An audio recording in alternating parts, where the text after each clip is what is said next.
espacio sideral que puede encasillar tu majestuosidad. Dichosa la nación que acude a tu luz y expresa toda voz, a toda voz, que el cielo está en ti.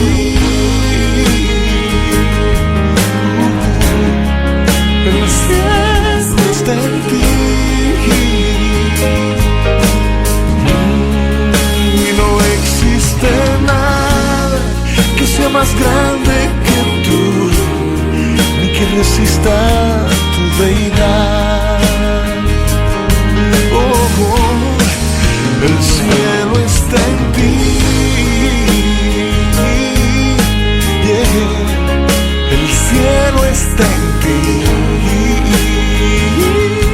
Yeah, yeah. Y no existe nada que sea más grande que tú. No, no existe nada que sea más grande que tú. No existe nada que sea más grande que tú, ni que resista tu deidad. El cielo está en ti.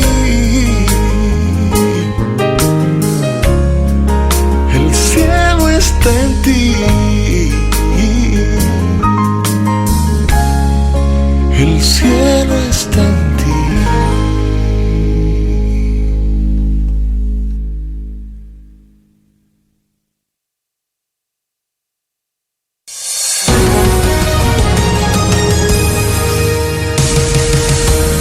Radio Solidaria. Servicios informativos. La última hora con Imanol Aguilar. En el ámbito internacional, Israel despliega una tercera división de su ejército en Gaza. El gobierno de Israel ha descartado un Estado palestino. Además, el primer ministro israelí ha anunciado que va a impulsar la colonización en los territorios en disputa. Esta decisión ha generado un profundo descontento en la comunidad internacional. Países como Portugal o el Reino Unido, Canadá y Australia han reconocido el Estado palestino como respuesta. En el ámbito nacional, el Partido Popular ha denunciado ante el Senado los fallos en las pulseras de seguimiento de víctimas de violencia. La formación ha solicitado un informe exhaustivo al gobierno para conocer el número de mujeres que no han recibido una pulsera de este tipo. En el plano deportivo, el Barcelona se impuso al Getafe en un partido en el que brilló Ferran Torres. Además, el Real Madrid venció al Español por 2-0. Ambos equipos lideran la clasificación de la Liga Española de Fútbol. Carlos Sainz Jr. es tercero en el Gran Premio de Azerbaiyán. Salió segundo y con un coche muy inferior a los de cabeza de carrera logró mantener una posición en el podio, con una conducción magistral.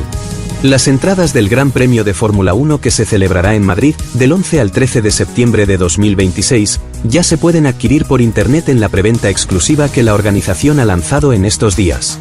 La predicción del tiempo anuncia un descenso generalizado de las temperaturas en toda la península. Se esperan lluvias intensas en el Cantábrico, el nordeste peninsular y Baleares. Más información en una hora, en el próximo boletín informativo de Radio Solidaria.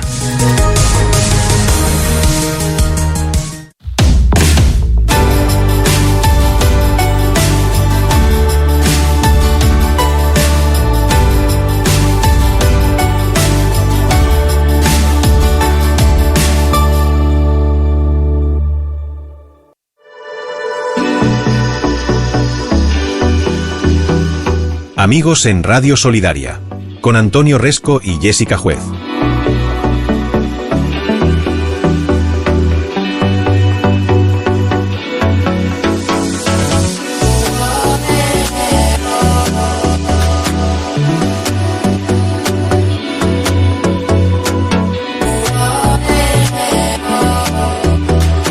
Pues hoy hemos tenido en la tertulia de hoy a Alejandro y a Carlos Reich, que han tenido desde las 11 de la mañana, pues a todos imagino que bastante atentos a esos temas que nos traían y que nos han expuesto en la mañana de hoy. Pero ya entramos, Jessica, en la tercera hora de este programa. Amigos, estamos en el corazón del programa. ¿Qué tenemos ahora? Bueno, antes de nada quería saludar a Pilar, que nos escribe desde Vitoria, que ella está en el norte muy puesta. Y buenos días y bendiciones, Jessica y Antonio. Bendecida semana y bendecido programa de Amigos. Pues también nosotros queremos saludarte a ti, Pilar. Y ahora sí, nos vamos a ir al origen de lo que comentamos la semana pasada. Hablamos sobre los tacones. Cuando llevar tacones era cosa de hombres. Señoras y señores, para que veáis cómo puede llegar a cambiar la moda. Así es la historia del calzado. El otro día escuchaba de esto típico que vas por la calle y van ahora con el móvil que van haciendo preguntas, ¿no? Y pues eso, la opresión del patriarcado, que quiere ponernos los tacones porque quieren vernos más estilizadas y es para mantenerlos a las mujeres oprimidas. Cuando se habla sin saber, de verdad que me sube como... no sé qué me sube por dentro. Y tengo que decir que en los tacones nos metimos solitas. Porque quisimos.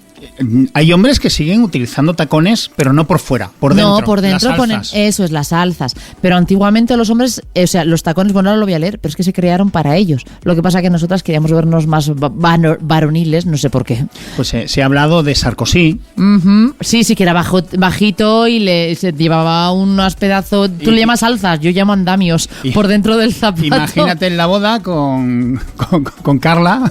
Carla Bruni, que es bastante, claro, modelo, bastante alta. Y Aznar también dijeron que usaba alzas. Está dentro de la mitología española. Uh-huh. Y parte de leyenda también. No se sabe todavía si es verdad. Pues que sepáis que los tacones eran diseñados originalmente, apuntar, para mantener la estabilidad a lomos de un caballo. Entonces, por eso lo llevaban los hombres, porque eran los que montaban. Entonces, valga la redundancia, para estar estable, llevaban los tacones. Y no explica más, porque no le sí. Para subir, para bajar, porque para alguien que monta a caballo, que le llegue el tacón al suelo, sería más andamios que tacones. Era para tener la forma ya del pie, del empeine subido. Entonces ponías la parte de adelante del pie en lo que es el estribo, ¿se llama? Los estribos se llaman. Sí, los pues estribos. Cuando metías los pies en los estribos, para tú no tener que estar haciendo fuerza y levantar los pies, simplemente como la forma del tacón ya te daba la forma, decían que te daba más estabilidad. Otra cosa es que digas, poder mover ahí el pie y que no te comas el suelo. Por participar en algo, hablando de los estribos, aunque nos desviamos un poquito del tema, el estribo inglés, tú metes el pie, yo es que he montado una vez a caballo en mi vida. Metes el pie y entra entero, o sea, se te queda el estribo. Sí, como a mitad, miti del se te pie. Queda entre tacón y, hablando de tacón, entre tacón y el resto del pie. El estribo chileno es como una especie de puntera y suele ser de madera. Uh-huh. El caballo chileno es más chiquitito que los caballos que solemos conocer por aquí. Y en mi estancia en Chile hicimos una excursión a ver unas minas y tuvimos que subir a caballo, había nevado. Sí. Y claro, el caballo chiquitito, yo tan grandote... Casi llevas todo el caballo a lomos en vez del caballo a ti. Me decía el guía, dice, tu yegua lleva 6 patas. Claro, ibas tú, ¿no? Como ¿sabéis lo que me recuerda? Al coche de los Picapiedra, cuando iban todos con los pies. A mí no me cabían, claro, era bajito, yo con los estribos que había que meter en la puntera, es que para quien no me cabía el pie. Para quien no conozcáis a Antonio, yo mido 1,72 m y Antonio me saca como 3 cabezas casi, o sea, es altísimo. Y de pie uso un 50, o sea que no solamente el largo, madre mía, yo me quejo, ancho. Mi marido usa un 46 y ya siempre me quejo, digo, madre mía, va a encontrarte zapatos. Entonces mi ancho de pie no es apto para un estribo chileno, que es solamente la puntera y de madera. Y encima será finito. Efectivamente. Entonces yo tenía que ir con las piernas colgando. Ay, Dios mío. Y la yegua, que no es muy grande. ¿Y no hay fotos? Sí hay fotos, creo vale, que pues las podría recuperar. Yo la quiero. Entonces mi yegua tenía 6 patas, las 4 suyas más las 2 mías. Que no usabas zapatos de tacón para subirte al caballo, entonces... Lleva unas botas de montaña, 5XL. Pues esas no tienen tacón, no usabas zapatos de tacón, es que no estabas puesto a la moda, Antonio. que sepáis que es verdad que ahora tú hablas de zapatos de tacón y ¿qué te viene a la cabeza? Una chica con unos zapatos de tacón. Y de color rojo encima. Eso es, y ya está, ¿vale? Pero si yo te digo que fue cosa de hombres, no solo cosa de hombres, sino era como el símbolo de virilidad. ¿vale? El llevar los zapatos de tacón. Ahí te quedas. Exacto. Hubo un tiempo en el que los hombres, para los que hoy se diseña exclusivamente calzados planos, pues ellos deseaban poseer en su armario. Es buen verbo ese, posear. Poseaban. Es que he mezclado poseer con desear todo junto, para que veas. Es que hay que ir aquí sintetizando palabras. Real Diccionario de la Academia de Jessica. Pues lo voy a apuntar y lo voy a acuñar, se los voy a mandar a los de la RAE, a ver si me lo pasan por aquí. Posear, recordemos, hay un teléfono por ahí, el 607-824-824, está abierto también a conjunciones del verbo posear. No os metéis mucho conmigo. Pues que sepáis que poseaba tener varios zapatos de tacón en su armario. ¿Para qué? Para reforzar su estatus social, ¿vale? Porque así estilizaban sus piernas. Era una manera de llamar la atención. El caso es que el origen del zapato sigue dominado por las pasarelas, en las galas, que es donde solemos ver, ¿no? Los nuevos elegantes y cambios que van saliendo. Afortunadamente, quienes llevan tacones no debían caminar ni correr con ellos puestos de aquella, porque iban a caballo. Y a causa del auge comercial de su civilización, llegaron a Europa no solo para establecer relaciones diplomáticas, que al final era, oye, yo te exporto los tacones, ¿vale? Y así somos amiguis. En vez de llevarte un plato típico de casa, te llevo los tacones, que es lo típico de mi ciudad. Y encima así también, pues era un poco... Con ello se trataba de conquistar, ¿no? Lo que era la aristocracia francesa, porque son los que empezaron con los zapatos. Si os duelen los pies con los tacones, echarle la culpa a los franceses, porque fueron los que empezaron con los zapatos y al final eran como muy vistosos los zapatos, entonces llamaban bastante la atención allí donde iban. Todo comenzó en Persia en el siglo XVI. ¿Para qué? Pues para mantener los pies firmes en los estribos. Los jinetes de ese pueblo, que se extendió además hasta los límites del actual Irán, utilizaban tacones, que era una innovación que les permitía manejar mejor sus arcos mientras cabalgaban. O sea, por eso les ayudaban a mantenerse, no tenían que hacer fuerza con todo el cuerpo, sino que el tacón le ayudaba y podían lanzar flechas sin problemas. Ese calzado se convirtió en un aliado indispensable para la batalla, en la que, como era de esperar para las convenciones de la época, pues solo participaban hombres. Entonces, solo lo usaban los hombres. Cuando más adelante estos guerreros empezaron a expandir su influencia a través del comercio, lo primero en lo que se fijaron las cortes europeas fue en sus zapatos. Pero... ¿empezaron a usarlos también para montar a caballo? Pues para nada. Dijeron, no, yo caballo, para los zapatitos que uso ahora, que es a lo que estoy acostumbrado.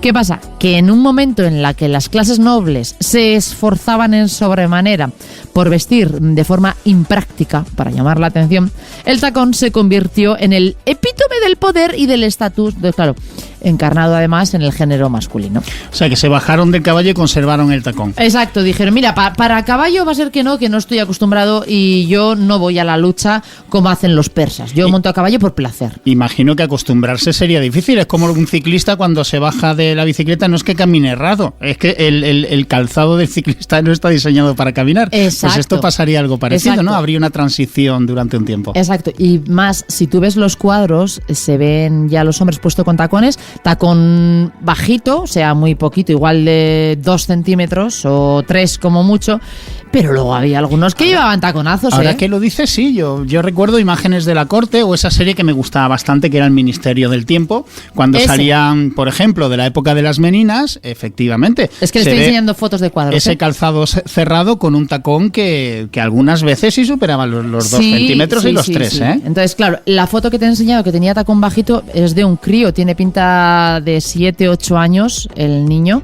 y ya le ponían tacones. Y la otra foto, porque siguen habiendo modelos parecidos, porque por ejemplo, los modelos botines, colegiales de las chicas, los botines son así, suelen tener ese taconcito, y es muy parecido a lo que tú me acabas de enseñar, que Exacto. No sé de qué siglo será, pero vale, imagino pues será yo te lo digo. El de la izquierda, el que vemos con el taconazo, es Carlos II, ¿vale? El Carlos II de Inglaterra.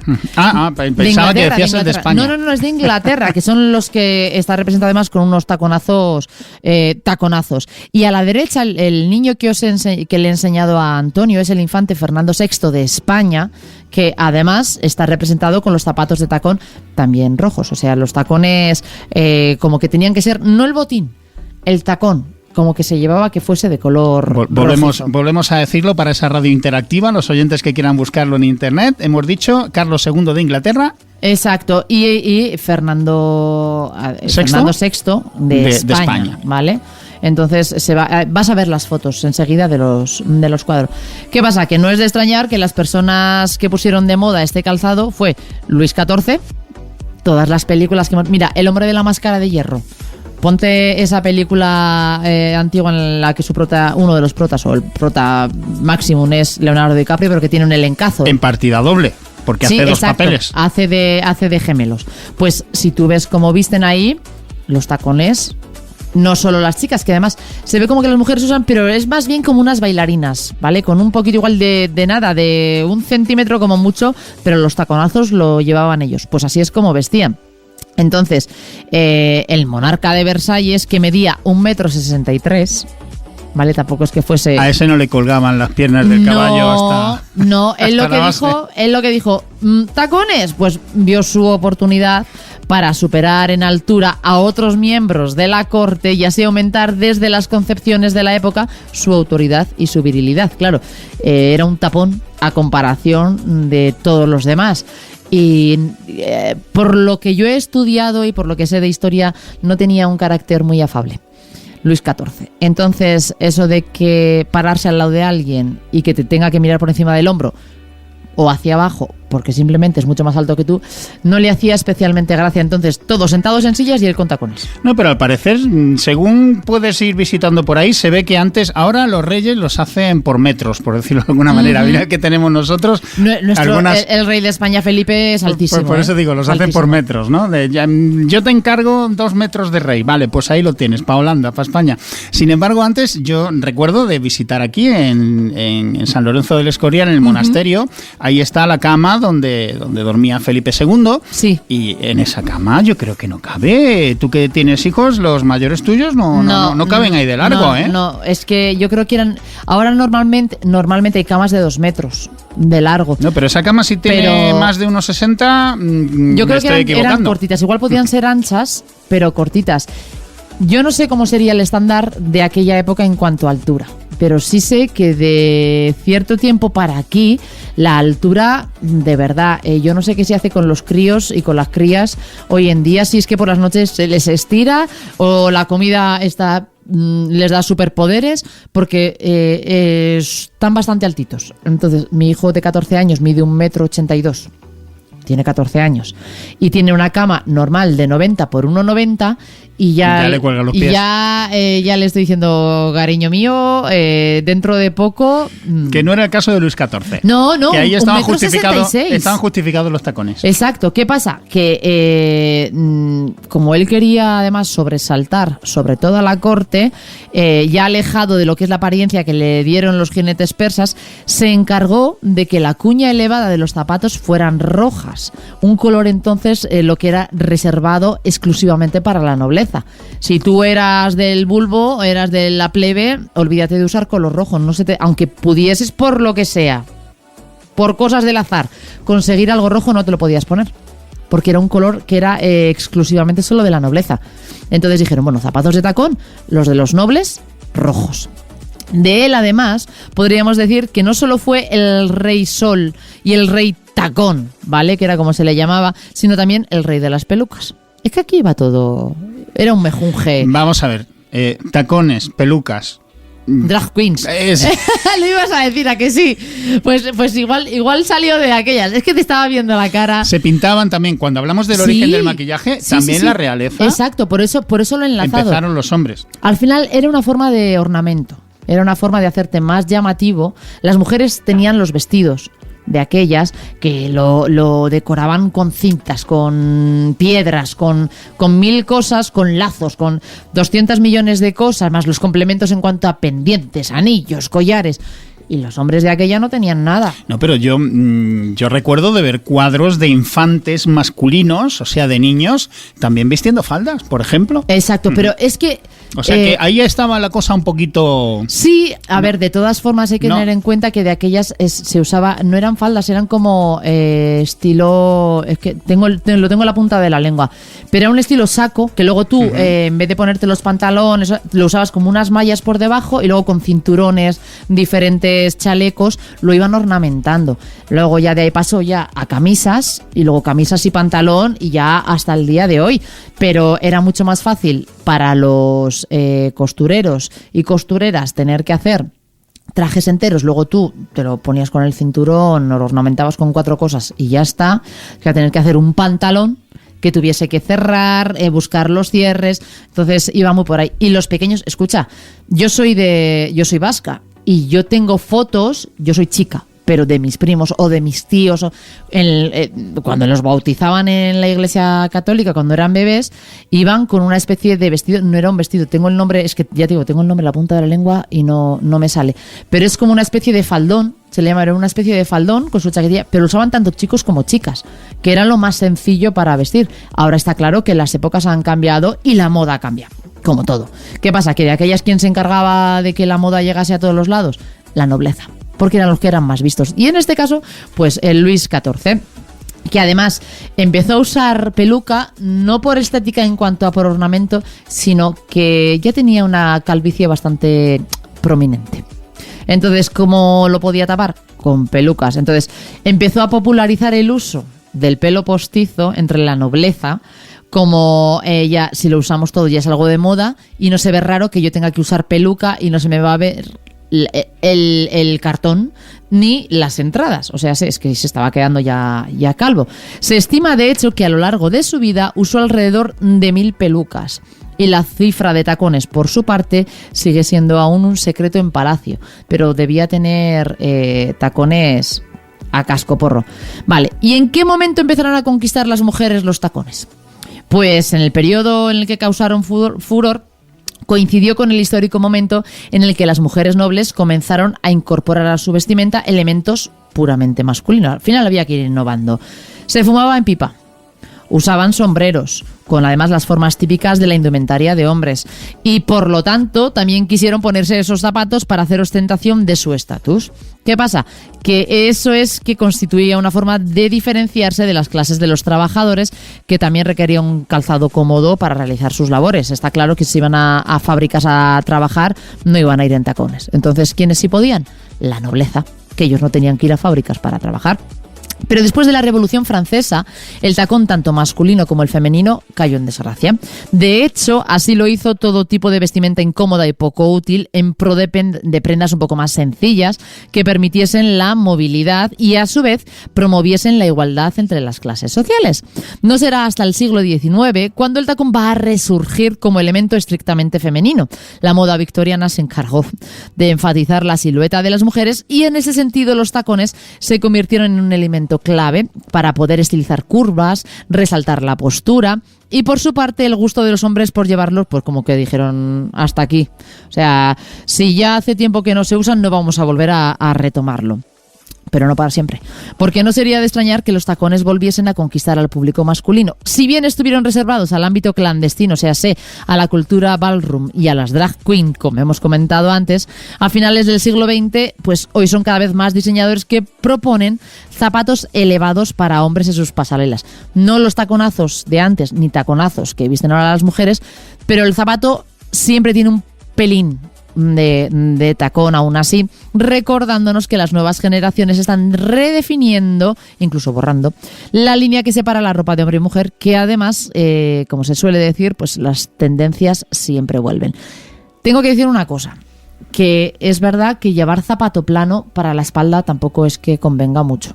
Y yo, que he sido alguien que durante mi juventud usaba, no es por decir marcas, pero es que no se me ocurre de qué forma explicarlo, Converse, me hicieron polvo los pies. Las Converse son muy planas, no tienen nada de relieve como unas playeras normales y corrientes y no ayudan exactamente a que tus pies vayan bien. Y ahora es más, si tú ves los zapatos de los hombres, siempre tienen un pelín de tacón.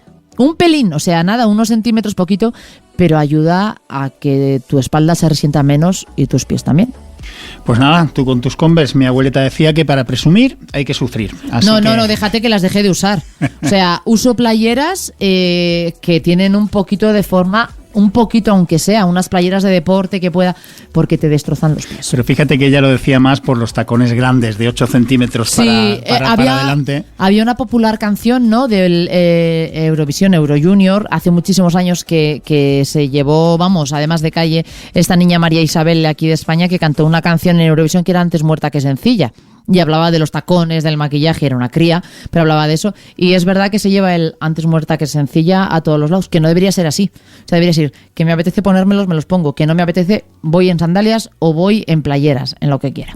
De todas maneras, sabemos que la moda, al igual que la política y la historia, es pendular o circular, como exacto. la queramos llamar, Siempre va de extremo a extremo. Ahora vuelve, están los pantalones descartemos. de campana. Claro. Que yo los viví en mi aborrescencia, pero mi madre me decía, uy, en mi adolescencia también los usaba yo. Así que, y otra vez, y cosas que dicen, ay, son súper nuevas. Digo, perdóname, pero eso lo he usado yo, lo ha usado mi madre y lo ha usado mi abuela. Claro, a esa moda que se vivió entre los 60 y los 90, ahora se le llama moda vintage, ha vuelto.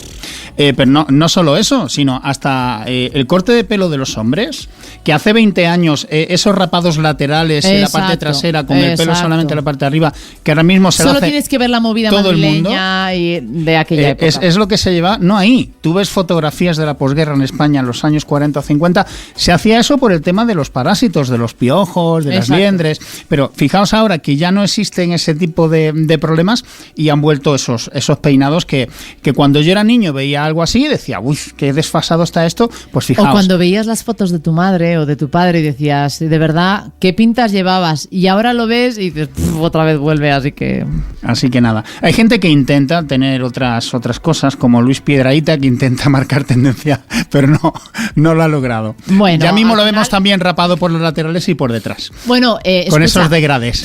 Tú te metes con Piedrahita, pero ese corte de pelo estuvo durante mucho tiempo de moda. Bueno, durante unos añitos, ¿no? Con la moda manga y todo esto y con el tema Justin Bieber, por ejemplo, claro, que lo llevaba igual, con el flequillo. Que muy no sé emo. Cómo veían. No sé cómo. De aquellas se lo llevaban sobre todo los emos, ¿vale? Emos aquellos que estaban siempre depresivos, era el rock depresivo de aquella época, y siempre se tenía que llevar el flequillo en la cara para que tú no vieses y te comieses farolas, pero también para que, entre comillas, si yo no te veo, tú no me ves. ¿Vale? De aquellas. Pero es verdad que las modas van cambiando. El otro día vi un meme, me estuve riendo una hora. Yo no soy fan, ni he sido nunca, de las películas de Torrente porque no le he encontrado mucho el sentido del humor. Hay gente a la que le encanta, yo no. Pero debe haber un personaje que ahora mismo no me acuerdo del nombre del actor, lo tengo en la cabeza, pero no me acuerdo del nombre del actor. Y llevaba rapado a los costados y el pelo como medio rizado y revuelto arriba. Y ponía alguien abajo, ¿quién me iba a decir que el look del tonto de Torrente, ¿vale?, que era el que hacía el personaje del tonto, iba a marcar tendencia a día de hoy? Y desde entonces os digo que no puedo evitar fijarme en el que el 99,9% de los jóvenes llevan ese corte de pelo. Digo, ¿quién te iba a decir que iba a ser como el tonto de Torrente, que lo pusieron así porque parecía más tonto todavía, y va todo el mundo con el mismo corte de pelo? Para que veáis, nunca digas que no te vas a poner algo ni que no te vas a hacer algo. Mira, yo me acuerdo, y ya con esto voy a finalizar, que cuando yo tenía 13, además recuerdo que tenía 13 años, estaba de aquellas, las revistas, las típicas, la Vale, la Super Pop, que era la que se compraba, bueno, nos comprábamos las jovencitas porque venían pósters de nuestros cantantes favoritos y nuestros actores y actrices favoritos. Y de aquella yo recuerdo que empezó a hacerse popular la moda de las uñas con forma cuadrada, que de aquellas no se veía, eran siempre en plan estileto, o sea, un poco más en punta, etcétera, etcétera. Y yo cuando lo vi la primera dije, pero qué horrible, ¿cómo se pueden poner eso? A día de hoy creo que es el estilo que más he usado de uñas en cuanto si me las he tenido que limar, así que nunca digas que no te vas a poner algo. Bueno, imagino que te referirás a Gabino Diego porque Torrente ha tenido varios tontos. Exacto, ahí está. Pero ahí el está. papel, no me salía el nombre. Yo cuando vi esa película... El máximo era Gabino Diego, rubito, con el pelo así y tal. Exacto. El papelón que hace ese muchacho, y no le han dado un Goya, ni le han dado... Sí. Yo nunca he visto un tipo de ese perfil mejor encarado que el que hizo Gabino. Pues el corte que lleva él ahora es famosísimo, que lo lleva todo el mundo, y de aquellas le pusieron ese corte de pelo porque pegaba con el papel además que hacía. Luego han intentado superarle otros grandísimos actores. Llámese Paquirrín, Sí. Lo intentó, no pudo. No, pero es que Gabino Diego era muy buen actor. Muy buen Pues por actor. eso digo. Es que no, por favor. Y el otro que lo intentó fue Jesulín Dubrique también.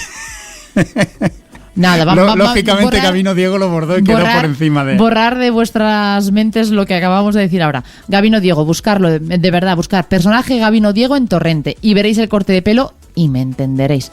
Y con esto yo, Antonio, te dejo hasta mañana, que mañana volvemos con muchas más cosas, pero no vamos a venir con Torrente. Venimos con otras. Además de con nuestro compañero Lorenzo, lo digo por los audios, por favor. Sí, háganlo, 607-824-824. Hasta mañana, agur a todos. Hasta mañana. Nosotros seguimos, vamos a hacer una breve pausa musical y enseguida seguimos con integración familiar. Tu televisión.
Estás en sintonía de Radio Solidaria.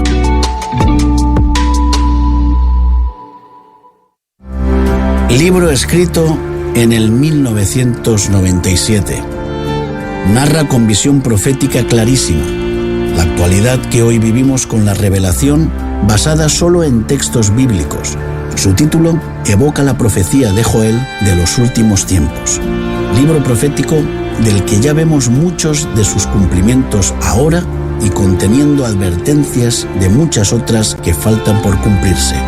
Libro imprescindible para estar advertidos de lo que sucede en este planeta y lo que va a suceder en nuestros tiempos, para estar avisados y prevenir, pues el avisado escapa y el necio recibe el daño.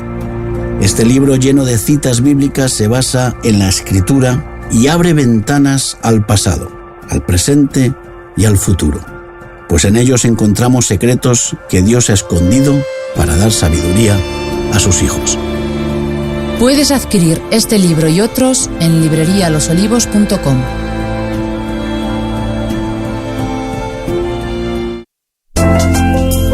Remar, como ONGD, con el objetivo de recuperar a personas con circunstancias límites en su vida. Invita a personas que así lo necesiten a internarse voluntariamente a cualquiera de nuestros hogares. Nuestras puertas están abiertas para todos aquellos que soliciten nuestra ayuda. Remar.org 902 444 117. 19.000 niños mueren al día por causas evitables. La desnutrición es una de las principales causas de mortandad infantil. La crisis se ceba con la infancia. En los países en desarrollo, más del 50% de las familias con niños viven bajo el umbral de la pobreza. Ellos son inocentes. Apadrina un niño. Desde 18 euros al mes. Programa de apadrinamiento de niños. 902 444 117. ¿Son necesarios los enjuagues bucales? El doctor Isaac Díaz nos saca de dudas. En la higiene diaria de la boca, además del cepillado, son muy recomendable el uso de enjuagues bucales, como complemento al cepillado, no como sustitutivo del cepillado, ya que el enjuague, al ser un líquido, difunde muy bien entre los espacios entre los dientes, en todas las zonas de la boca, o si llevamos prótesis fijas. Mejora nuestra higiene y disminuye el número de bichos, es decir, bacterias, hongos y virus que pueden colonizar nuestra boca, y mejora y protege la salud de nuestros dientes y nuestras encías. Además, también ayudan a tener un mejor frescor y un mejor olor bucal. Así que no son estrictamente necesarios, pero son muy recomendables el uso de los enjuagues bucales. Solidaria Media, la obra social de la ONG Remar y la clínica dental del Dr. Isaac Díaz presentan la campaña Sonríe Sano, Ayuda de Corazón. Cuida tu boca y contribuye a una gran causa. Si buscas una atención dental de calidad con un corazón solidario, pide cita con el Dr. Isaac Díaz llamando al 638-568-035. Sonríe Sano, Ayuda de Corazón.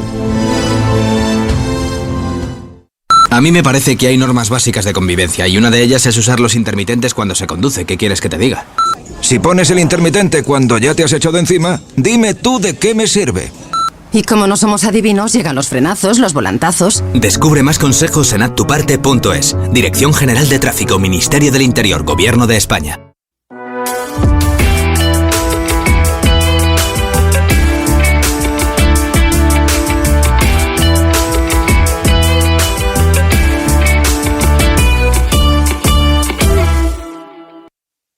Integración Familiar, un programa abierto con enfoque de interés para la familia.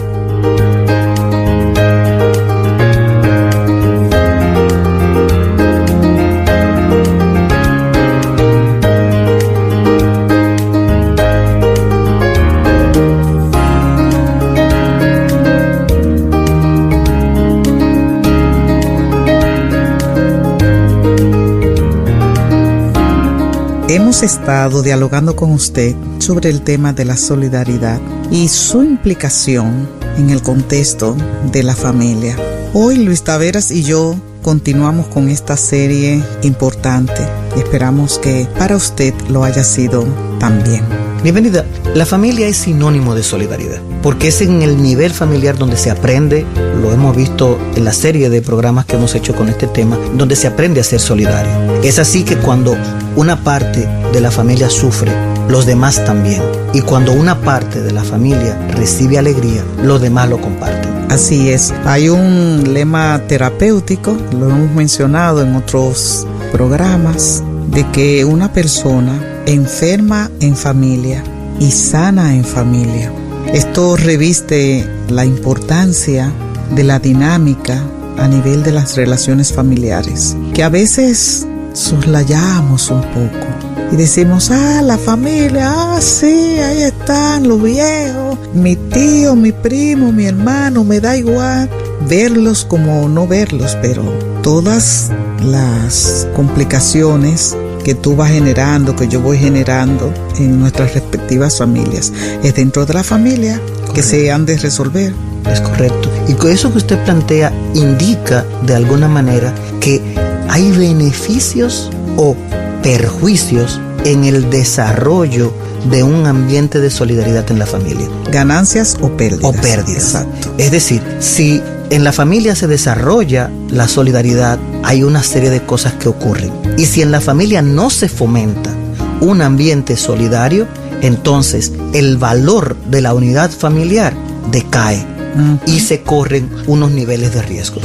¿Tú no crees que esto que estamos abriendo pudiéramos asociarlo al concepto de calidad de vida? De esa visión integradora de la vida que implica cuidado, protección, cercanía, manejo de conflictos, aceptación, como hablamos hace un rato, celebrar las diferencias, trabajar para experimentar ese bienestar colectivo. Y me siento bien contigo. Tú y yo somos diferentes, pero yo me siento bien contigo cuando estoy cerca, cuando estoy lejos físicamente. Disfruto ese bienestar. Inclusive te extraño y deseo de alguna manera estar cerca y convivir, es decir, relacionarme, estrechar lazos de alguna manera. Y sin duda esto evidencia, bienvenida, que si no se tiene una vivencia del desarrollo de la solidaridad en la familia, se comienza a reflejar en disgregación, en distanciamiento, que se convierte poco a poco en soledad.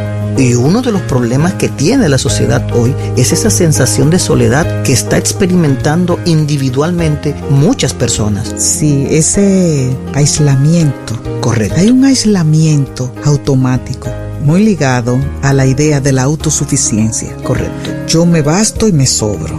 Yo tengo la capacidad para hacerme cargo de mi vida, que es una dinámica positiva, pero ¿hasta dónde? ¿Hasta dónde yo puedo vivir como el llanero solitario? Y muchas veces, bienvenida, eso no es más que un caparazón, una vestimenta que me pongo para hacerle creer al otro que yo estoy bien. Sí. Cuando en realidad, en mi interior, me estoy desmoronando. Por eso es que cuando nadie me ve, me salen lágrimas. Y fíjense, es un tema de no desarrollar en el ambiente familiar la solidaridad. Porque cuando yo no enseño a ser solidario, tampoco aprendo cómo recibir la solidaridad de los demás. Sí, porque es un dar y recibir, es una dinámica bien interesante. Y no sé, Luis Tavera, si te atreves, al igual que yo, a enlazar la solidaridad con el concepto de vinculación, de sentirme pertenecida a ti en la relación que tengo contigo. Y si pensamos en la estructura del matrimonio, hay parejas que son contrarios, los participantes de una pareja. Bueno, lo mío, que tenga mucho cuidado, él o ella. Yo puedo ayudar hasta cierto punto, pero no estoy para ti en un 100%. No, bueno, yo no te doy garantías. Es decir, hay parejas casadas de hombres y mujeres que manejan una desvinculación de espanto y brinco. Y eso no es más que deslealtad y fomenta la insensibilidad. Y todo esto genera una especie de vacío existencial e individual que entonces se tiene que llenar con cosas que no necesariamente son positivas, como las drogas, el alcohol y otras conductas que dañan y deterioran el tejido social de la vida.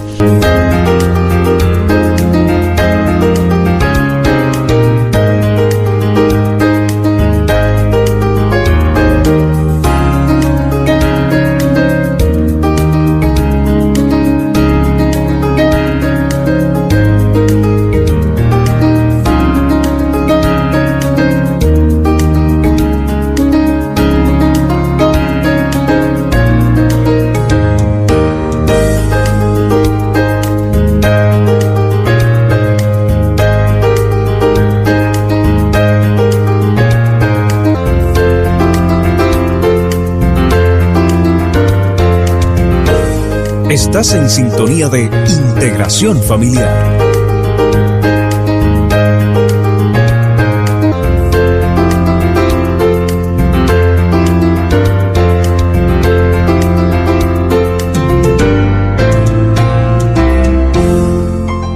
Integración Familiar.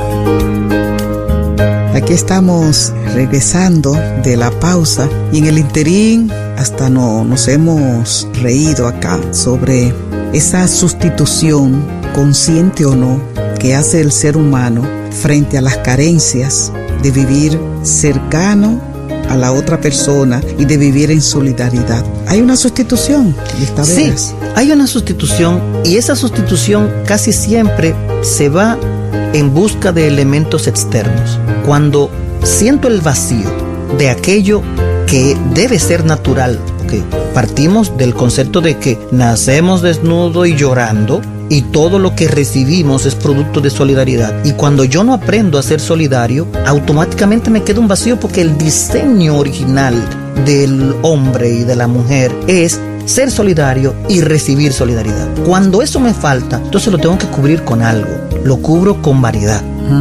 Lo cubro con, decíamos en el segmento anterior, con las drogas, con el alcohol, con los vicios. Y eso daña el tejido social, que lleva entonces inclusive a delincuencia, lleva a inadaptación social, lleva a todos esos conflictos que vive la familia y que hacen que inclusive se constituyan en indeseables algunos miembros de la familia, porque no pudieron, no les fue inculcado adecuadamente, no lograron desarrollar un ambiente de solidaridad en el núcleo. Y seguimos enfatizando que hay un punto de partida y que ese punto de partida es Dios mismo. Amén. Y encontramos en la Biblia, la palabra de Dios, desde el Génesis hasta el Apocalipsis, ese mensaje reiterativo de Dios de que yo estoy contigo todos los días. Llámame cuando me necesite.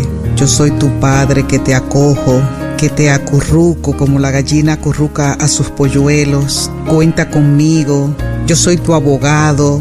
Fíjate, son todas estas y muchas más figuras de solidaridad.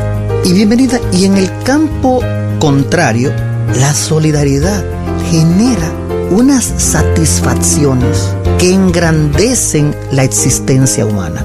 Es decir, en la medida en la que yo me muestro solidario, y puedo ser solidario en principio con mi núcleo y posteriormente extendiéndolo hasta donde pueda llegar, genera una satisfacción que hace que mi existencia sea plena y que me regocije en ello, porque yo no conozco todavía a nadie que exprese solidaridad con otro que no le salga una sonrisa natural desde lo más profundo de su ser. Sí, porque la solidaridad aplicada genera ese placer, esa satisfacción, ese bienestar, no de un deber cumplido, sino de verse como un instrumento de paz, un instrumento de bendición. Y esto involucra el trabajar el país donde tú vives, ser un ciudadano ejemplar en tu comunidad de fe, contribuir con lo que sabes. ¿Qué vas a hacer con lo que sabes? Esa es una pregunta capital. Si sabes que ser solidario, que compartir la vida, que compartir el tiempo, el dinero, los bienes, la sonrisa, la compasión, si sabes esto, entonces, ¿qué haces con esas capacidades? Por eso es que decimos, bienvenida, que es un compromiso de la familia. Un compromiso de amor.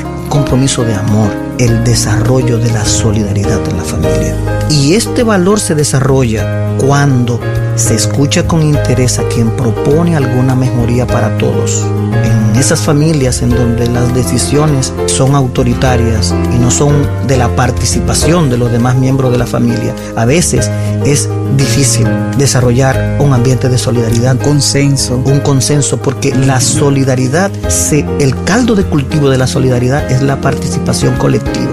Entonces, para el desarrollo de la solidaridad, se tiene que escuchar con interés cuando se propone algo para la mejoría de todos. Se dinamiza y se comprende el daño que ocasiona los problemas del otro a los demás integrantes de la estructura familiar o del núcleo familiar. Y el desarrollo de esas cosas es la que hace que eso se constituya en parte de la personalidad de los miembros de la familia. ¿Tú recuerdas, Luis Taveras, el lema de los 3 mosqueteros? Yo recuerdo desde niña cuando veía esta serie: uno para todos y todos para uno. Si yo tengo alimento, tú tienes alimento también. Si tengo tal o cual recurso, tú lo tienes también. Y esto es sumamente hermoso. Nosotros acá, con un corazón grande y solidario, esperamos que estas ponencias en estos programas sean de bendición para usted y para su familia. Gracias una vez más por escucharnos y será hasta la próxima.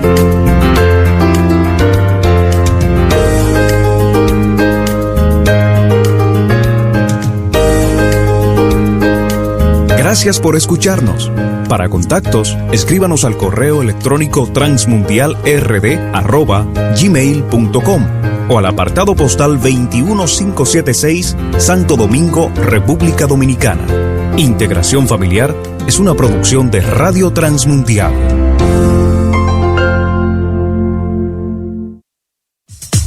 Una radio comprometida con la verdad. Radio Solidaria. Lo que necesitas oír.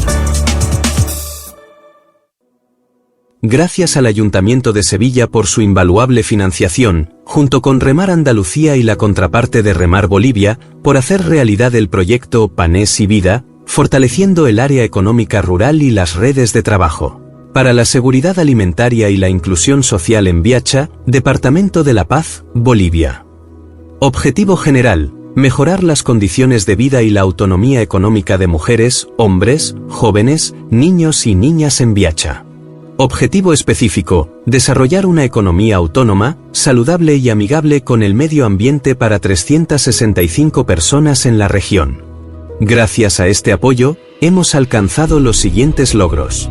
Se llevaron a cabo 23 reuniones con el equipo técnico y se coordinó con autoridades locales de Biacha, incluyendo la Dirección de Género y Gestión Social, la Defensoría de la Niñez y Adolescencia, DNA, el Servicio Legal Integral Municipal, SLIM, y autoridades educativas.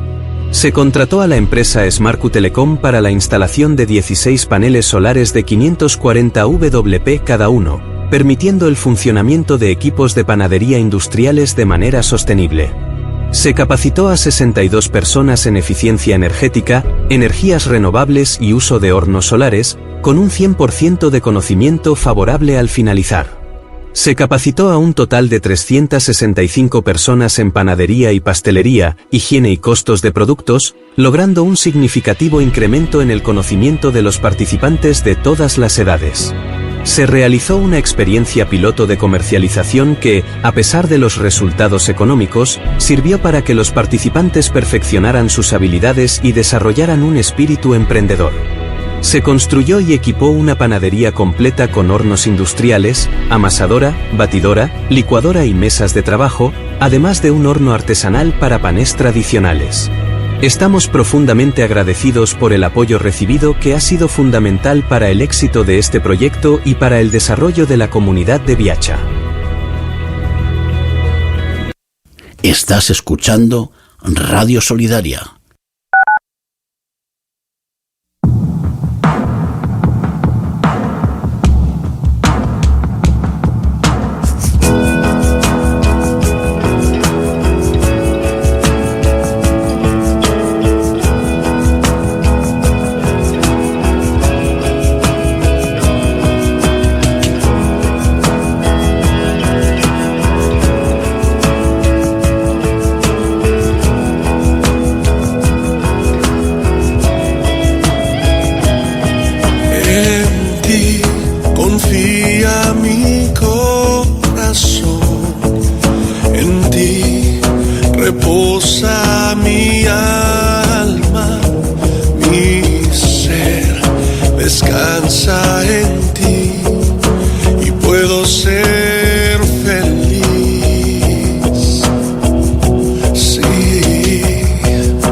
porque sé que estás sobrando. Tu perfecta voluntad, y en mi vida estás sobrando. Tu perfecta voluntad.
Radio Solidaria. Servicios informativos. La última hora con Imanol Aguilar. En el ámbito internacional, Israel despliega una tercera división de su ejército en Gaza. El gobierno de Israel ha descartado un Estado palestino. Además, el primer ministro israelí ha anunciado que va a impulsar la colonización en los territorios en disputa. Esta decisión ha generado un profundo descontento en la comunidad internacional. Países como Portugal o el Reino Unido, Canadá y Australia han reconocido el Estado palestino como respuesta. En el ámbito nacional, el Partido Popular ha denunciado ante el Senado los fallos en las pulseras de seguimiento de víctimas de violencia. La formación ha solicitado un informe exhaustivo al gobierno para conocer el número de mujeres que no han recibido una pulsera de este tipo. En el plano deportivo, el Barcelona se impuso al Getafe en un partido en el que brilló Ferran Torres. Además, el Real Madrid venció al Español por 2-0. Ambos equipos lideran la clasificación de la Liga Española de Fútbol. Carlos Sainz Jr. es tercero en el Gran Premio de Azerbaiyán. Salió segundo y con un coche muy inferior a los de cabeza de carrera logró mantener una posición en el podio, con una conducción magistral. Las entradas del Gran Premio de Fórmula 1 que se celebrará en Madrid